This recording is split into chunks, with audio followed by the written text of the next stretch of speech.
Hari ini saya akan bahas salah satu materi yang menarik ya untuk pemula, bullish dan bearish. Kalian kan sering banget tuh dengar, oh ini lagi bullish, oh ini lagi bearish. Sebenarnya apa sih?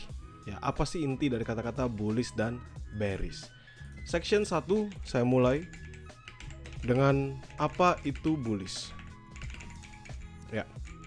Bullish itu kan sebenarnya sebenarnya dari kata-katanya bull itu kan banteng ya. Banteng itu kalau nyeruduk dia dari bawah dorong ke atas.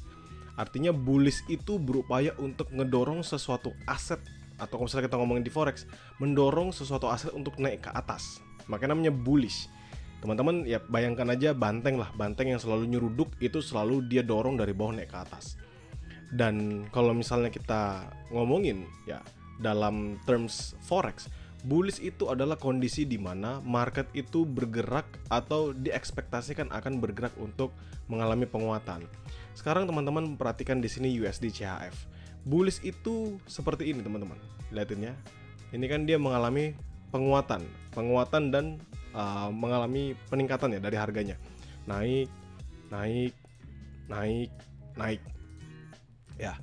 Itulah yang kita namakan sebagai bullish. Ini dulu teman-teman perhatikan yang gambaran naiknya aja. Ya, sebatas naiknya aja.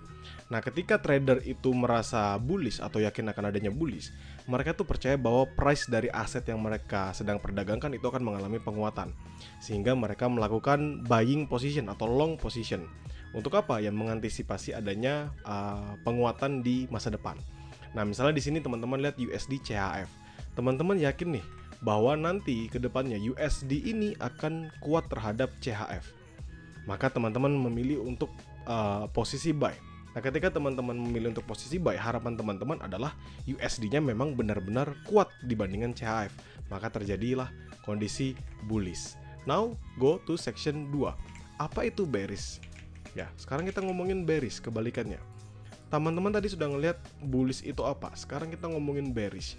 Bearish tentu lawan dari bullish. Kalau misalnya kita ngomongin berdasarkan terminologi, bear itu adalah beruang. Ya, bear ya, tentu bear adalah beruang bahasa Inggris. Teman-teman bayangkan ketika diserang sama beruang. Beruang itu menyerang menggunakan claw-nya ya, menggunakan kuku-kukunya itu. Dia dari atas ke bawah. Jadi dia mencabik dari atas ke bawah. Itulah pandangan bahwa bearish ini tandanya suatu harga dari aset tertentu itu kalau di dalam forex adalah mengalami penurunan. Jadi ini hanya kebalikannya aja dari bullish. Kalau bullish orang percaya akan naik, sedangkan bearish orang-orang atau trader itu percaya bahwa harga dari suatu aset itu akan mengalami penurunan, sehingga umumnya mereka melakukan yang namanya short position. Ya, semisal teman-teman lihat di sini, ini semakin lama semakin turun harganya.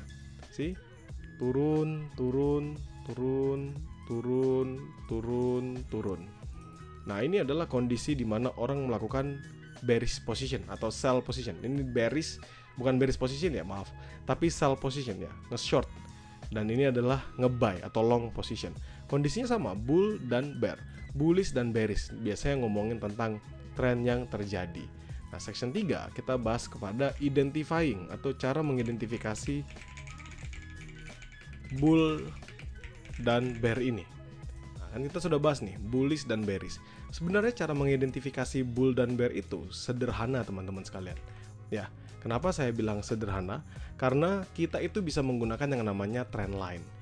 Maksudnya apa? Ya teman-teman bayangkan di sini ada penguatan yang terjadi. Kita kan sudah narik salah satu garis ya, saya tarik dari bawah naik sampai atas. Ini kita sebut biasanya sebagai trend line. Jadi selama trend line ini atau garis trend ini tidak di break, tidak ada penurunan. Kalau di sini kan teman-teman lihat ya, ada momentum breakout. Nanti saya akan lebih detail lagi ketika masuk ke pembahasan analisis. Ini kan ada breakoutnya. Nah, ketika dia break, nggak lanjutkan penguatannya, maka dia mengalami penurunan atau berbalik arah yang sebelumnya bullish menjadi bearish. Nah, teman-teman lihat, dia bisa kita pantau berdasarkan trend line-nya. Selama dia masih respect terhadap trend line tersebut, maka bullish-nya masih akan terus berlangsung. Pun juga sama dengan bearish. Ketika bearish-nya masih berlangsung, kita menggunakan trend line dan dia selalu respect pada trend line tersebut, maka dia masih akan mengalami penurunan. Begitu, itu yang pertama.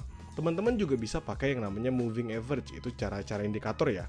Karena apa? Moving average itu bisa membantu teman-teman mengetahui yang namanya pergerakan dari tren tersebut.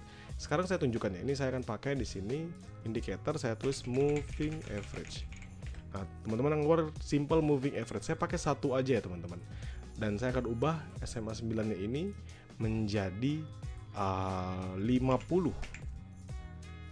Nah, teman-teman sudah ngeliat adanya perubahan di dalam sini. Ini saya akan hapus beberapa gambarnya. Nah, teman-teman lihat ada garis biru ya. Nah, moving average ini bisa membantu kita untuk mengetahui apakah trennya sedang bullish atau bearish. Ketika harga itu berada di atas dari garisnya, maka pada saat itu terjadi yang namanya bullish momentum. Oke, ketika ada di atasnya itu kita bisa anggap sebagai bullish momentum dari pergerakan marketnya, Jadi itu membantu kita ya untuk tahu oh ini sedang mengalami bullish. Sedangkan ketika dia ada di bawah dari moving average-nya ya teman-teman bisa mengetahui bahwa itu adalah kondisi melanjutkan bearish-nya. Ya, jadi selain teman-teman bisa pakai trendline, teman-teman juga bisa menggunakan moving average untuk membantu kalian semua.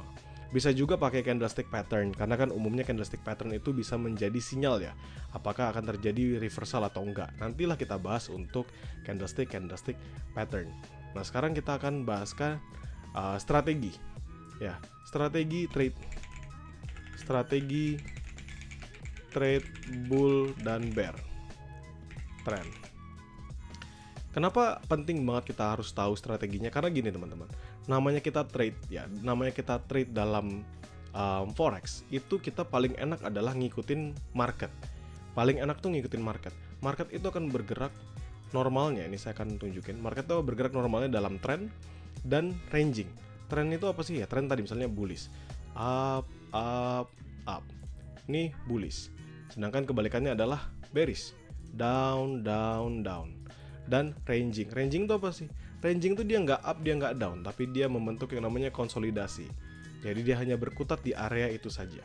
Nah, market itu lebih enak kalau kita tungganginya ketika membentuk tren. Nah, kondisi atau strategi trade dalam bull dan bear itu sebenarnya sederhana. Teman-teman tinggal marking setiap zona. Misal di sini dia up, dia drop, ini namanya pullback nanti teman-teman ya. This is what we call pullback. Nah, ketika dia pullback di sini, ini adalah waktu yang tepat buat kita untuk nambah nge-buy. Jadi kita misal tadi sudah buying position sebelumnya, di sini sudah buying position. Nah, ketika dia pullback lagi, ya ketika teman-teman lihat di sini dia mengalami pullback, itu kita masuk untuk buying position lagi. Dia pullback, kita buying position lagi. Begitu terus sampai kapan? Sampai ketika trennya patah. Sampai ketika berubah menjadi bearish. Dan ini pun berlaku yang sama teman-teman ya ketika kondisinya bearish. Jadi teman-teman tinggal follow with the momentum. Jadi kita ngikutin dengan posisi penjualan atau short position. Ketika nanti dia pullback kita masuk lagi. Ketika dia pullback nanti kita masuk lagi. Begitu terus trade-nya. Jadi pullback-nya ini akan ada banyak teman-teman. Kenapa? Karena setiap kali pembentukan tren itu ada namanya market structure. Nah, nanti untuk market structure itu ada pembahasannya sendiri. Untuk sekarang at least teman-teman sudah tahu dulu ya apa itu namanya strategi trade bull dan bear trend. Ya, tanpa perlu ya melebih-lebihkan lah. Section 4, psychology. Apa sih titik psikologis bull dan bear? Ini mungkin jarang banget kalian dengerin ya, tapi menurut saya penting banget. Kenapa? Karena namanya bull dan bear, namanya tren, itu akan terjadi sampai dia patah. Jadi kalau dia mau turun, dia akan turun terus. Kalau dia mau naik, dia akan naik terus. Sama seperti di sini, teman-teman lihat dia naik. Ketika dia patah sekali, dia breakout, maka dia lanjut turun. Kalau misalnya dia lanjut turun, misalnya di sini turun, lalu dia patah, dia melanjutkan naik. Jadi apa? Yang namanya psikologis dari bull dan bear itu adalah pada optimisme dan behavior dari market. Ketika market benar-benar semangat percaya bahwa aset ini akan mengalami penguatan, maka kepercayaannya itu akan berlangsung sangat amat lama. Teman-teman di sini mungkin ngeliat candlenya dikit aja ya. Coba saya tuliskan atau saya kasih rentang tanggal. Ini adalah bull pertama kali dan ini adalah titik tertinggi bullnya. Teman-teman perlu lihat ini berapa lama? 125 hari. 125 day lah. Itu dia dari 28 Desember sampai ke 30 April. Ya, 28 Desember dari 28 Desember sampai ke 30 April. Jadi dia bullish, yakin. Akhirnya apa? Ada momentum ketika dia mulai nggak yakin, ketika orang-orang merasa oh ini harganya akan mengalami penurunan. Nah ketika itu terjadi bagaimana teman-teman? Nah ketika itu terjadi ya teman-teman bisa perhatikan sendiri ya, bahwa dia mengalami penurunan yang juga signifikan. Sekarang kita tunjukkan dari rentang harga. Saya tarik dari awal dia naik sampai ke bawahnya dia. Ini dari Mei sampai ke Agustus. Ya, teman-teman lihat ini dari Mei, Juni, Juli, Agustus. Agustus 30. Ini dari Mei 22. Jadi Mei, Juni, Juli, Agustus. Oke, teman-teman bisa perhatikan ini adalah penurunan yang sangat amat signifikan. Tentu sekali signifikan. Kenapa? Ya karena adanya perlambatan. Semua ini karena ada yang namanya titik psikologis. Ketika market percaya dan market yakin dia akan menguat, maka dia akan menguatnya lama. Dan ketika market yakin dia akan melemah, maka dia akan melemahnya lama. Jadi ketika bullish, maka ada optimisme dan juga rasa rakus, jadi optimism and greed. Dan ketika lagi bearish, ada yang namanya pesimisme dan fear atau rasa takut. Ya, makanya ada yang namanya greed dan fear and greed indicator atau ratio. Itu buat membantu teman-teman memahaminya. Now, kita masuk di section terakhir, section conclusion. Penting nggak sih sebenarnya kita belajar namanya bull dan bear? Tentu penting. Kenapa? Karena dengan kalian mempelajari bull dan bear ini, bisa membantu kalian untuk mengetahui trennya. Oh, sekarang ini lagi ada optimisme. Kayak teman-teman lihat, oh ada optimisme sih ini terhadap US dollar yang bisa menguat terhadap mata uang lain. Ya, teman-teman bisa memposisikan untuk long position. Oh, sekarang lagi ada pesimisme dan masyarakat lagi pada takut. Mereka berbondong-bondong untuk menjauh misalnya dari mata uang GBP. Maka teman-teman bisa pasang short position untuk GBP USD. Itu pentingnya kita mengetahui bull dan bear. Semoga membantu buat teman-teman sekalian dan sampai berjumpa di video selanjutnya.